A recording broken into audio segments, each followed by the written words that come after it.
Hello, I'm Will Hitchcock. And I'm Siva Vaidyanathan. And from the University of Virginia's Deliberative Media Lab, this is Democracy in Danger. Today on the show, it's our Season 2 finale. And it's a little episode we're affectionately calling WTF GOP. Yeah.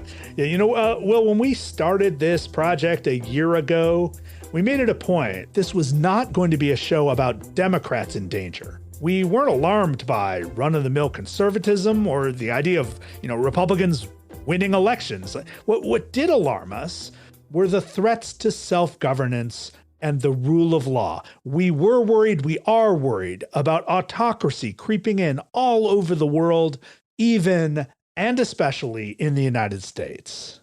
That's right, Siva, but the problem is we can't deny that one of the two major political parties in this country has come to epitomize this anti-democratic moment. I mean, let's face it, Republicans are committed to former President Trump, who still refuses to accept the loss of 2020. Few are willing to openly debunk Trump's baseless claims of election fraud. I mean, even fewer acknowledge his role in encouraging the January 6th riot in Washington. Right.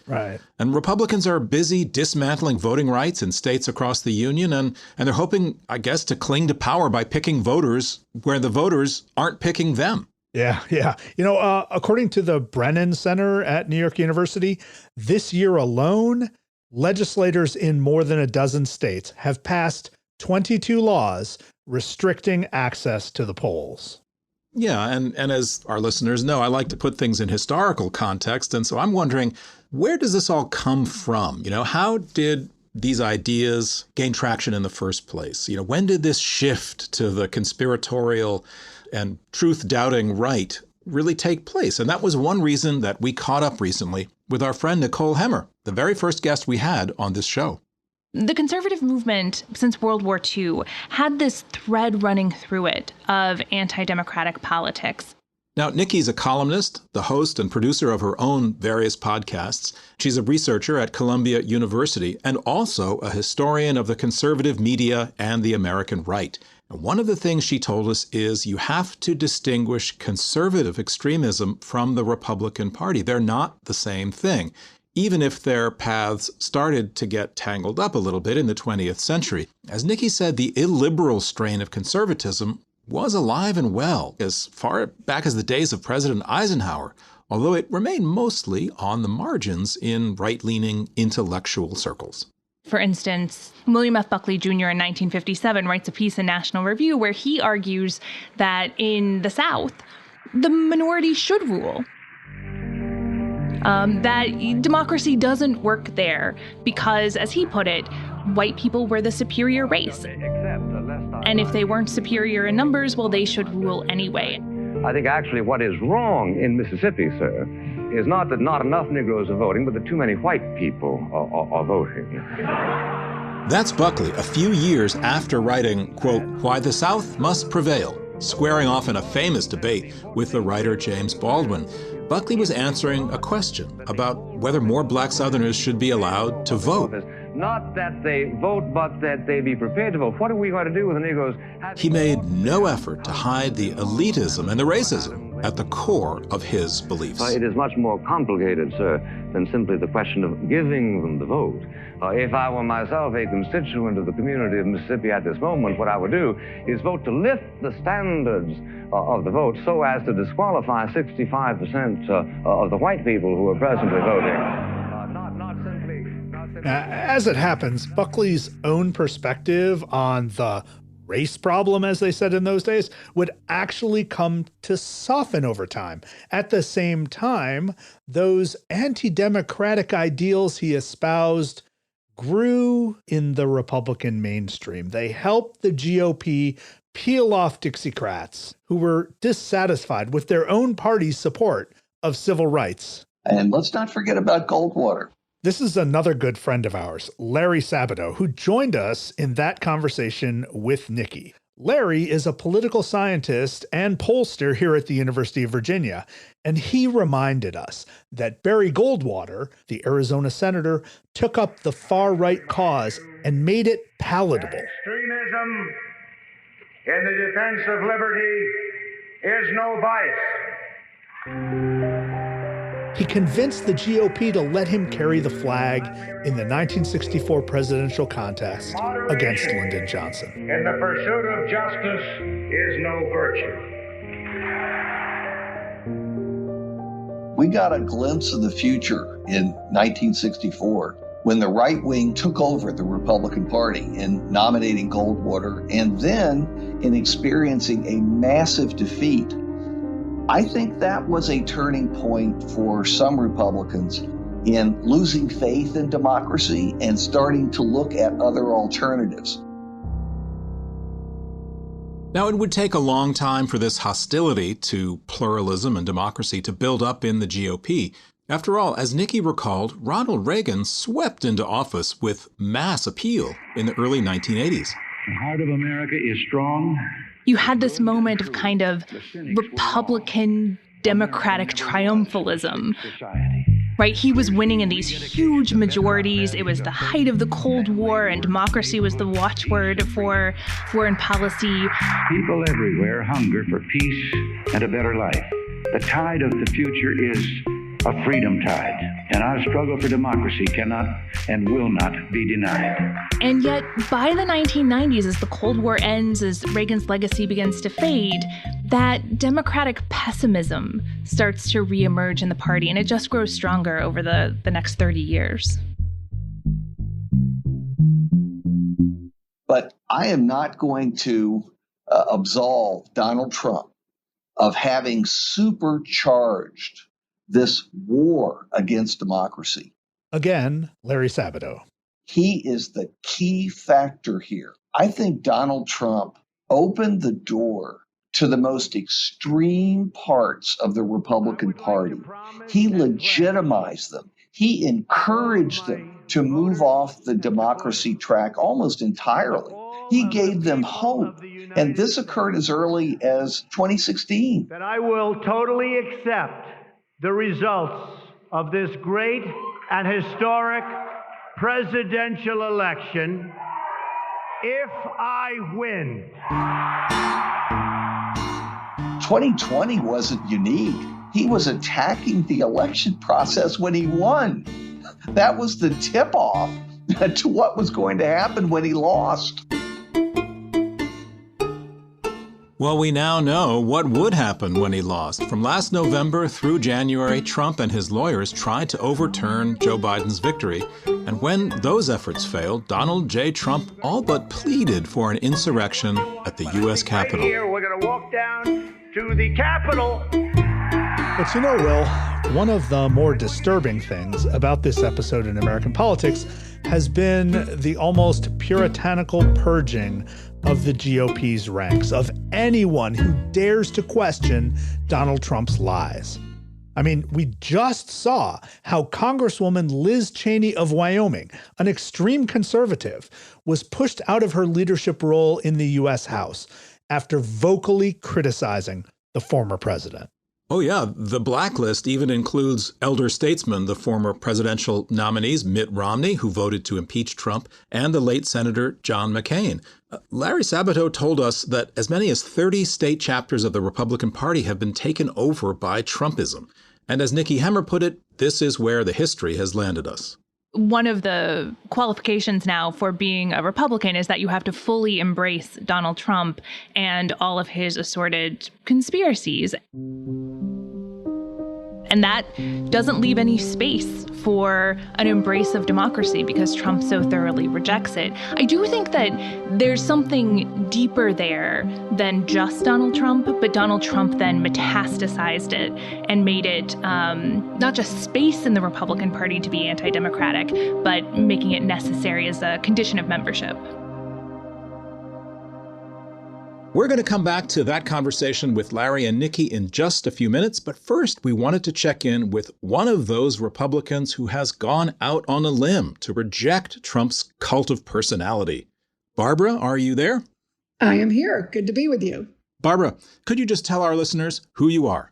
I am Barbara Comstock. I am a former congresswoman who served in Virginia's 10th district. Before that, I was in the Virginia State House for 5 years. And I was previously on Capitol Hill for 10 years working for my predecessor, Congressman Frank Wolf. And during the 90s, I was a chief counsel on the Government Reform Committee where we did many Clinton investigations. So I have been a Republican for a lot longer than Donald Trump.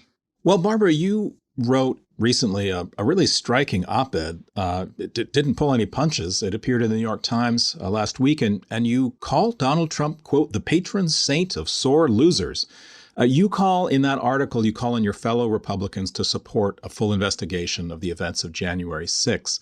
And I just want to hear you talk a little bit about why you feel that investigation is so important. We know there are many other investigations, especially the federal criminal investigations that are going on, but you still feel that a congressional inquiry would do some good for the country, and perhaps it would do some good for the Republican Party. Is that right?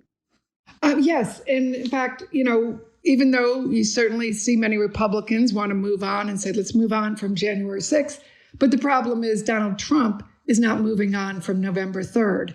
And now you have this movement, which Steve Bannon, the guy who was indicted and then pardoned by Donald Trump, calls the November 3rd movement, where they are going to demand that Republicans have to accept, the big lie that there was, enough fraud in elections, that it would have overturned numerous states. And they are insisting upon that type of fealty. And so it's really a deranged dynamic created here, which is why I said, he's a dangerous, but also diminished man. And I do think Donald Trump is waning in his overall popularity. I pointed out that 66% of the country does not want him to run again. And that includes 30% of Republicans. So I think it's time to turn the page and move on. But we need to have an investigation, just like we needed one, whether it was Benghazi or, the different investigations we've had. The 9/11 Commission is obviously the biggest, what this was modeled on. And I worked with our Capitol Police. I worked on the committee that worked with them, and I know they are hurting. And this is something they very much want.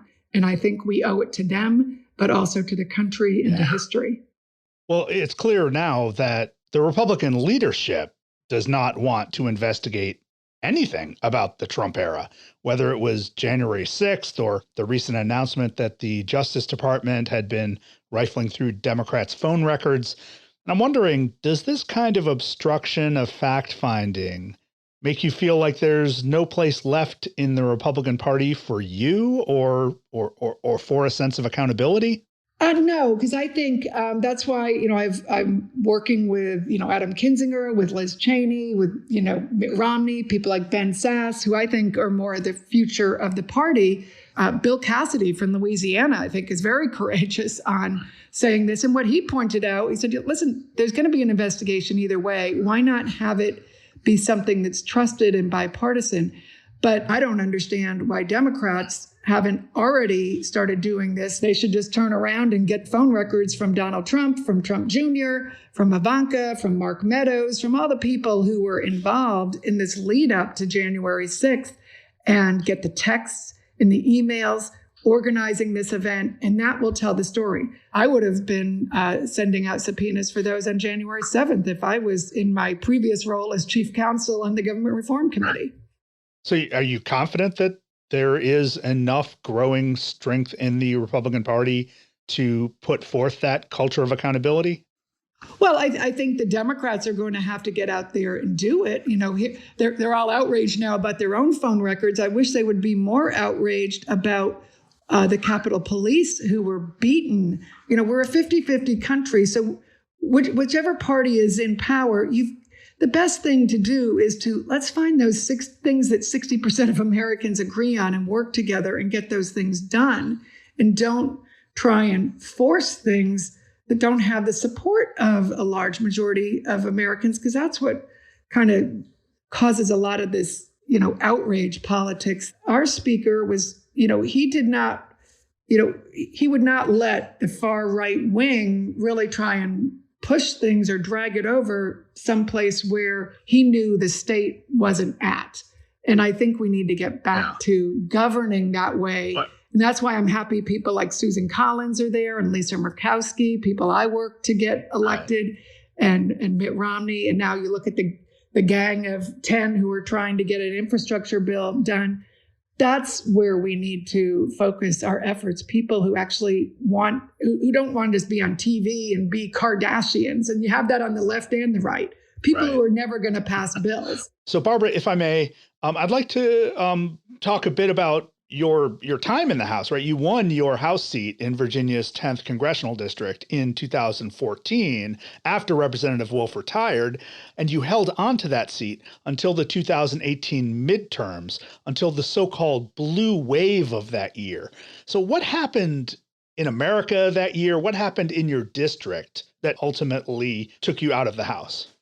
Well, I had, as I mentioned, since I had worked with Congressman Wolf, have lived here, for 30 years, I knew this area well. I mean, it was really a blue-purple area, both in my State House district and in Congress. So when I ran in 2014, it was a swing seat, and I won by 16 points because, I got endorsement of federal employees. I knew the district. Now in 16, when Donald Trump was on the ticket, I was actually co-chair for Marco Rubio. I had some choice words throughout the campaign for Donald Trump and had not endorsed him at all. And when the Access Hollywood tape came out, I said, I'm out, not supporting him.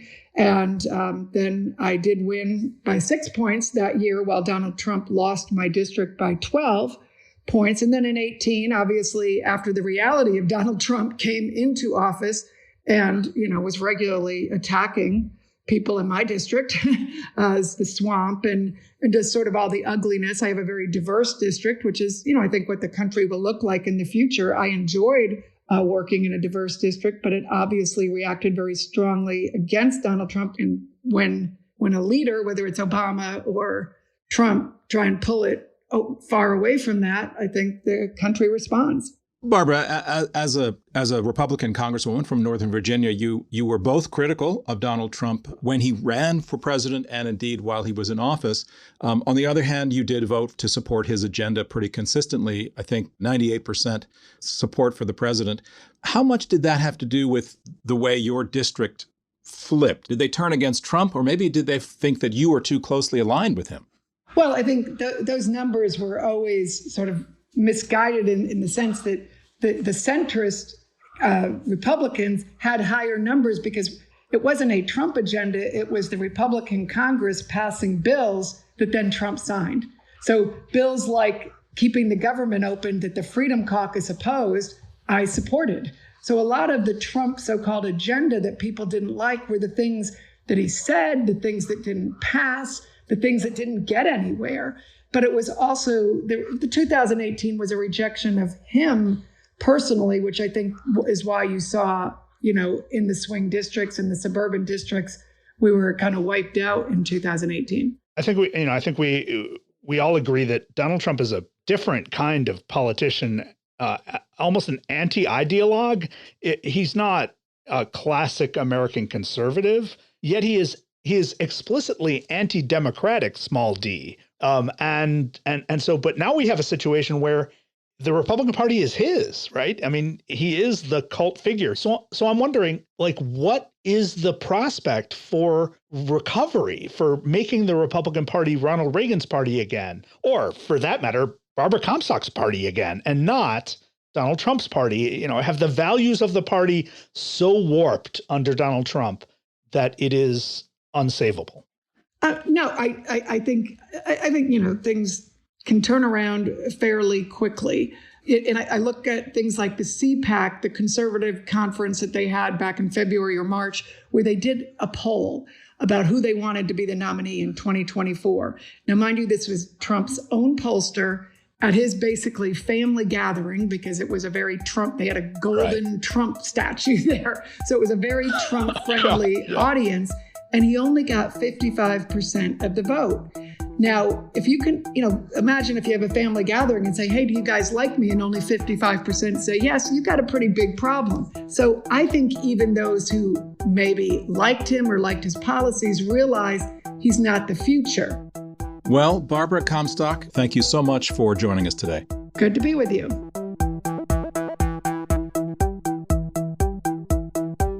That was Barbara Comstock, former Congresswoman of Virginia, and now a senior advisor at the Memphis-based lobbying firm Baker Donelson.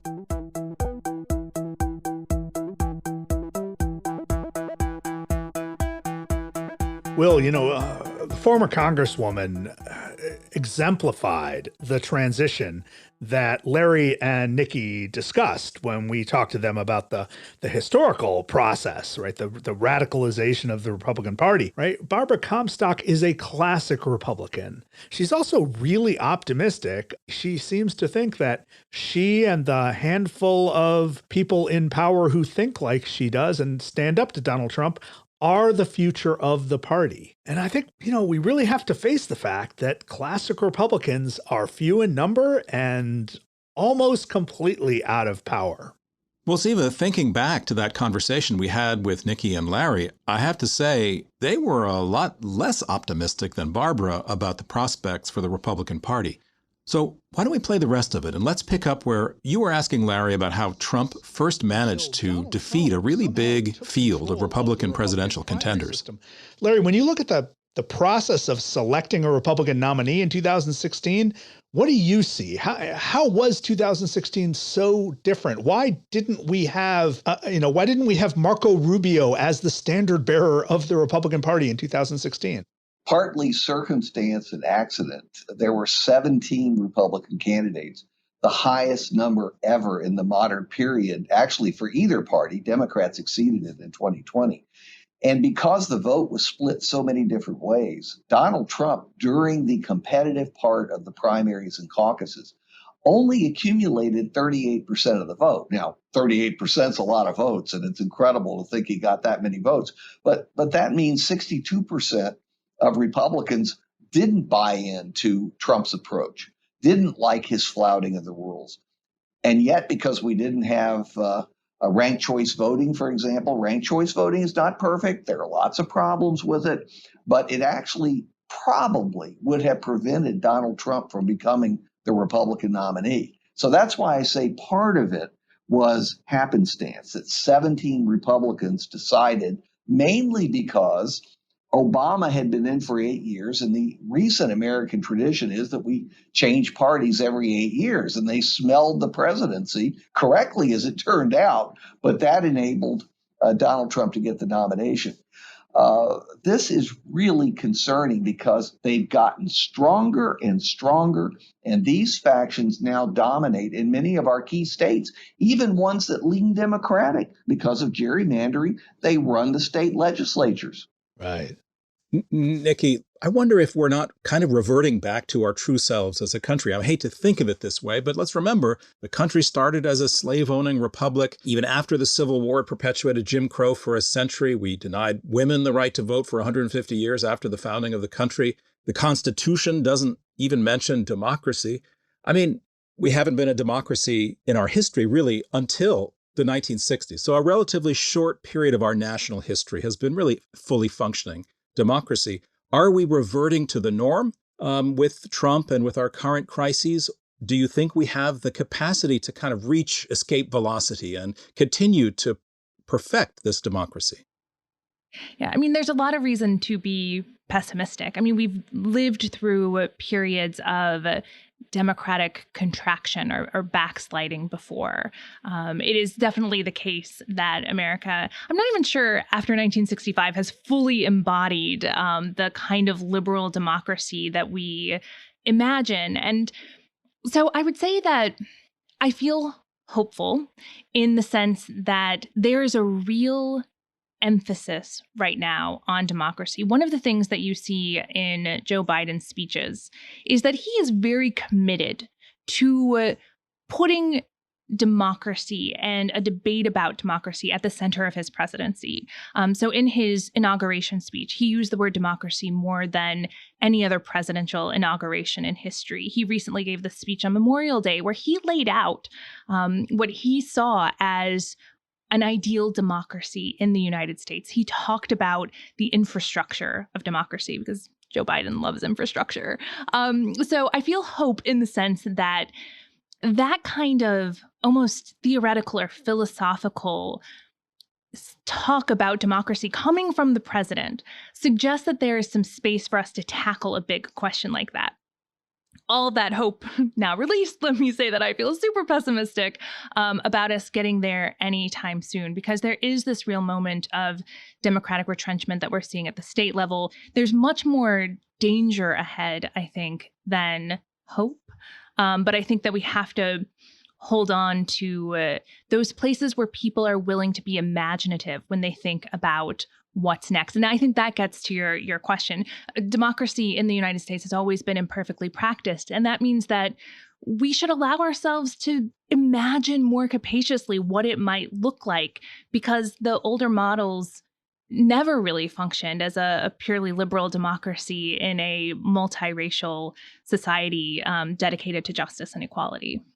Larry and Nikki, both of you, let me just follow up with a quick question. Do you think there is an agenda of the Republican Party now, a policy agenda that is bigger than Donald Trump? I mean, let's say they take the House again in 2022, as many people predict. What is it that Republicans want?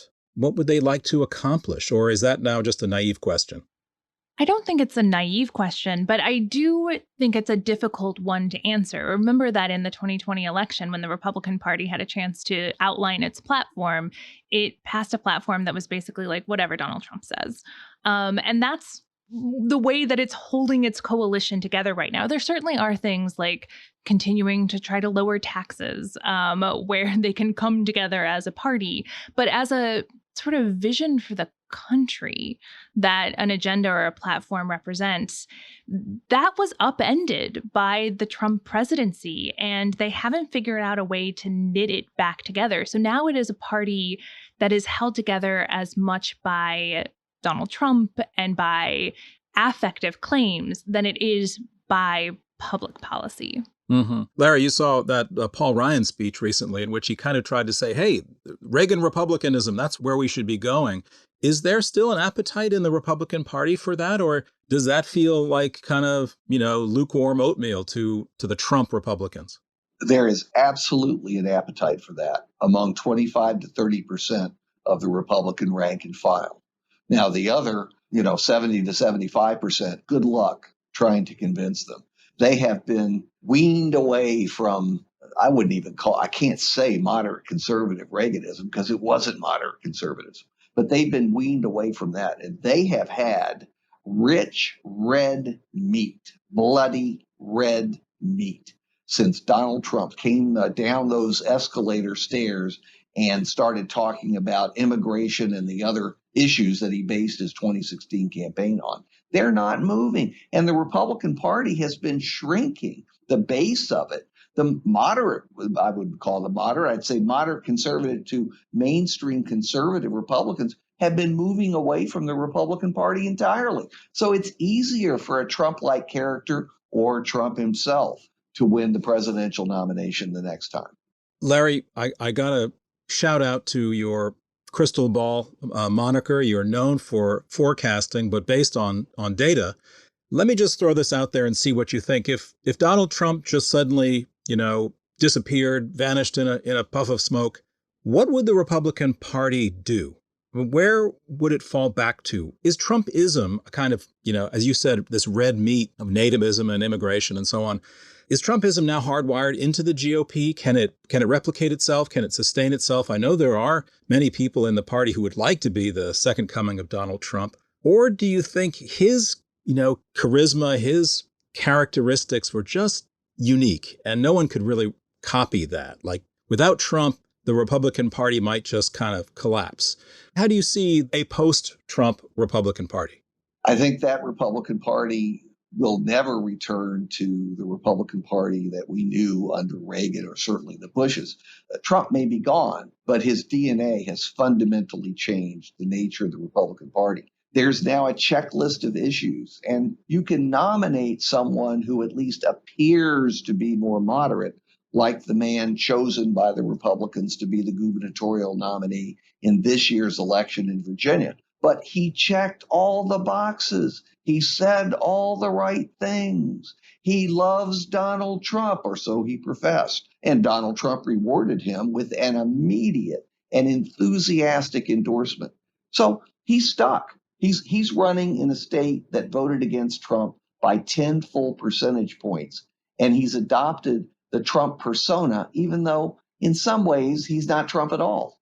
Right. So, Nikki, for years, we've heard in the post-Reagan years, Republicans bow to the memory of Ronald Reagan. So long after Reagan faded from power and even faded from popularity, to be a visible Republican, one had to pay homage to the memory and agenda of Ronald Reagan.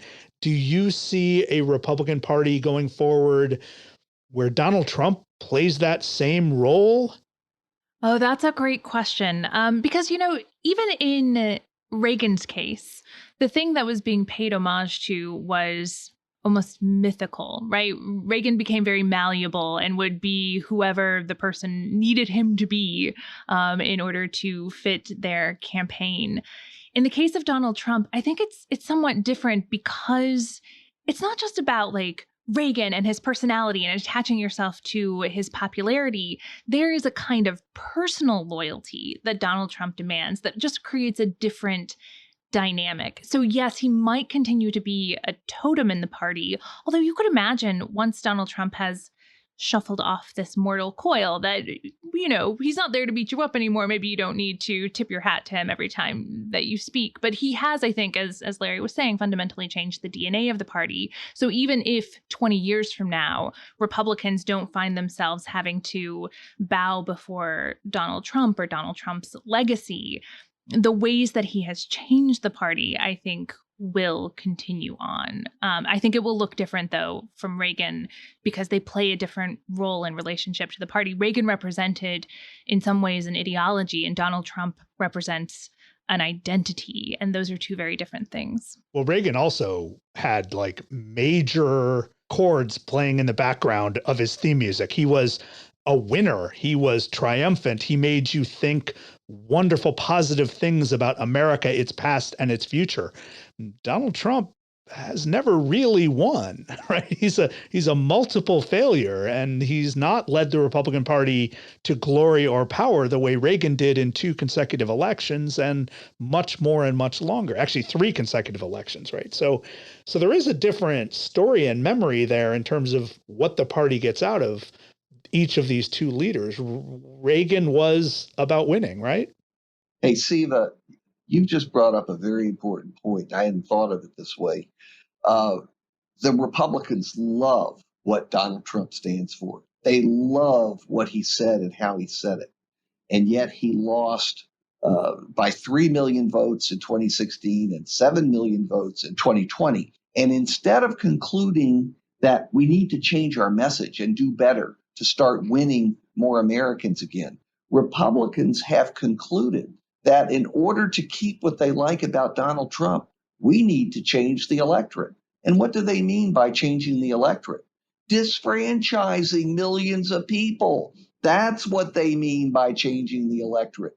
That's how they see their future. That's how they see maintaining power. And we're watching it play out all over the country. And it is frightening. You do a lot of polling at the Center for Politics, and I just wondered if you could poll both Americans generally and then a separate poll for Republicans on the simple question of, is democracy good for America? What kind of results do you think you'd get? Well, fortunately, Pew Charitable Trust and others have asked questions like that. And the parties couldn't be further apart. It's not just polarization. It's the fact that their whole value systems have changed. Democrats are pretty consistently in favor of not just current democracy, but more democracy. Republicans, exactly the opposite, because they see the results of democracy and they're not winning. Well, Larry Sabato, Nicole Hemmer, you have shown us that democracy is still somewhat, maybe even gravely in danger. And for that, I want to thank you very much for coming on the show. Glad we could lift you up. I'm glad I took my antidepressant. It means we're going to have another season. Good.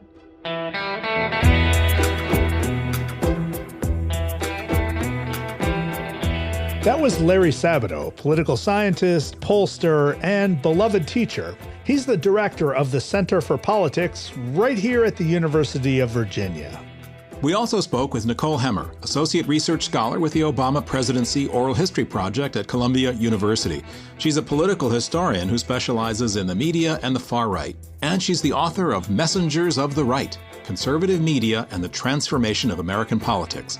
You can listen to Nikki on our very first episode, published in July of 2020. It's called Illiberal Media. Democracy in Danger is part of the Democracy Group Podcast Network. Visit democracygroup.org to find all of our sister shows. We'll be right back after this message from our friends. How are we going to bring order to our world? It's the Question podcast Out of Order, produced by the German Marshall Fund answers. From the dark side of tech to the political movements and uprisings changing global governance, Out of Order brings together international experts to help us understand our disordered world. Search Out of Order in your podcast app and subscribe.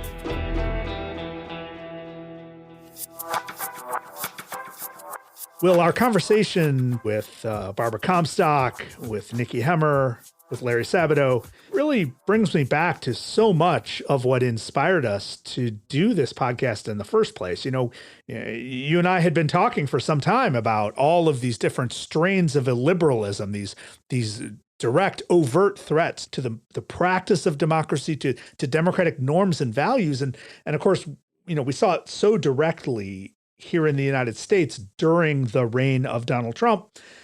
But as we've explored throughout this last season, it's pretty powerful around the world as well. Yeah, democracy is really difficult. It's hard to make it work right, and there are a lot of people who frankly oppose democracy. They may not tell you that, but one of the things that we've learned by looking globally is that democracy is really hard to take root. It's hard to sustain it. And there are many kinds of interests that oppose democracy, and we are experiencing that here at home. You know, listening to Barbara Comstock, on the one hand, it's a refreshing voice to remind us that there are people in the Republican Party who want the Republican Party to repair itself after Donald Trump. I was reminded, you know, about Ronald Reagan, who, you know, he used to be a Democrat, and he said he didn't leave the Democratic Party. The Democratic Party left him. You know, it became too liberal. And I was thinking a little bit about Barbara in the same way. I think she was trying to tell us, I didn't leave the Republican Party. The Republican Party is leaving me. Right. It's becoming too right-wing. But she also hasn't even left the Republican Party yet, right? So she seems pretty convinced that the values she grew up with are still there somewhere deep inside. You know, that, but there's a bigger problem here, and I think it's one that we've confronted throughout our time doing this podcast, and that is the extent to which white supremacy sets the tone, maybe motivates so much of the anti-democratic energy in this country. And, you know, while white supremacy has been at work in the Republican Party since 1964, and certainly the Democratic Party for a lot longer than that, it seems now to be a proud and loud part of the Republican Party. You know, we saw it on full display in Charlottesville in August of 2017. We saw it on full display in Washington, D.C. on January 6, 2021. We heard it come from the mouth of Donald Trump time and time again. You know, I just wonder whether the Republican Party and its leaders have the will or even the desire to confront white supremacy at its core. Well, I think we have an answer to that question in the most recent efforts by a number of state legislative houses to effectively ban the teaching of racism in the public schools and public universities. Yeah. This seems like an extraordinary step to take, because now they're saying the quiet part out loud, as the saying goes, which is, we don't want to hear your history of racism. We don't want to hear your histories of Jim Crow segregation and of the Klan and of lynching and of white supremacy. Nope, none of that fits into our desired history, our ideal history of the past, which is just about the founders and about the Constitution and about equality and the land of opportunity. Well, unfortunately, history doesn't care if you want to hear it or not. It's going to be there. Right.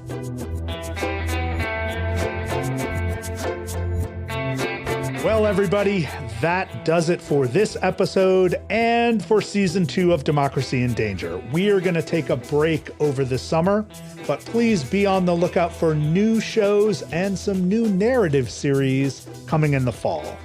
In the meantime, we'll be rebroadcasting some of our best episodes from the past year, so please catch up on any shows you missed. And don't be a stranger. shoot us a tweet at D&D Podcast. That's DIND Podcast. And visit our webpage. You can find show notes, background readings, and updates on our upcoming shows. Democracy in Danger is produced by Robert Armengol with help from Jennifer Ludovici. Our interns are Denzel Mitchell, Jane Frankel, and Ellie Bashkow. Support comes from the University of Virginia's Democracy Initiative and from the College of Arts and Sciences. The show is a project of UVA's Deliberative Media Lab. We're distributed by the Virginia Audio Collective, the podcast hub of WTJU Radio in Charlottesville. I'm Siva Vaidyanathan. And I'm Will Hitchcock. Have a great summer.